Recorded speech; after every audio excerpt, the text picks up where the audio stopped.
Nimemaliza kukagua uwanja wetu wa Msalato. Tumeshuhudia mjenzi hapa, msimamizi ni wakala wetu wa barabara Tanzania kwa maana ya TANROADS chini ya Wizara ya Ujenzi. Kwa hivyo runway, ile sehemu ya kurukia na kutua ndege inaendelea vizuri sana na mkandarasi yupo katika hatua ya juu ya ujenzi. Lakini vivyo nimekagua ujenzi wa jengo la abiria, jengo la kisasa sana ambalo linaendelea hapa. Huyu yuko nyuma ya muda, lakini nimeagiza kuhakikisha kwamba anafanya kazi usiku na mchana na kuongeza idadi ya wafanyakazi. Na nimeagiza TANROADS na TAA kwa maana ya mamlaka ya viwanja vya ndege na mamlaka ya barabara, wakala wa barabara Tanzania, wafanye kazi kwa pamoja ya kumsimamia huyu, kwa sababu tusiache mambo. Huyu anasema aliyepewa kazi kwa mujibu wa mkataba, kwa mujibu wa sheria ni TANROADS, lakini mwisho wa siku atakaye kwenda kuja kuwa msimamizi atakuwa ni TAA. Kwa hivyo ni lazima hawa kila mara wawe wana mawasiliano ya karibu sana. Tunachotaka sisi wa Tanzania kuona hii kazi inakamilika kwa wakati na inakamilika kwa ubora.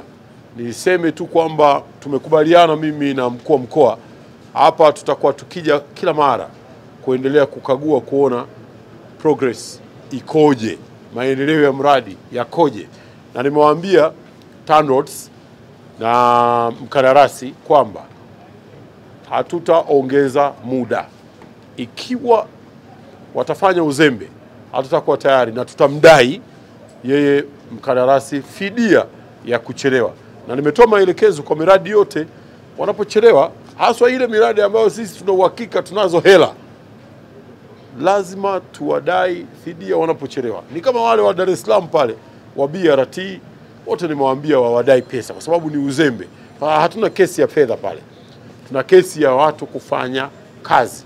Kwa mujibu wa mkataba, tarehe 30 ya mwezi wa 11 mkandarasi anapaswa awe amekabidhi kazi, anakabidhi kazi hii tarehe 30 ya mwezi wa 11 Novemba mwaka huu.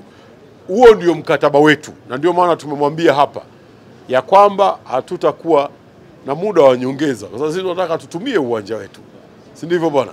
Kwa hivyo tunamtaka afanye kazi usiku na mchana. Naomba niwaahidi vijana wangu, serikali yetu ina ofisi inaitwa ofisi ya kazi. Ndio. Naifahamu? Basi tutamwelekeza wiki ijayo mtu toka ofisi ya kazi aje, na nitaomba mkandarasi na TANROADS nisikie, akija apewe nafasi ya kuwasikiliza watumishi. Naomba nitumie fursa hii kuwaelekeza, kiwapa tu ruhusa kesho asubuhi jioni saa 3, lakini hakikisha umeshajiandikisha. Ukiwapa lisali moja waende ili wafanye hiyo kazi, utakuwa umetendea haki pia serikali ambayo ina mkakati mkubwa sana kwenye jambo hili, hasa kwa vijana hao ambao hasa ndio idadi yao kubwa na wana haki ya kuchagua viongozi wao wanaopenda wawaongoze.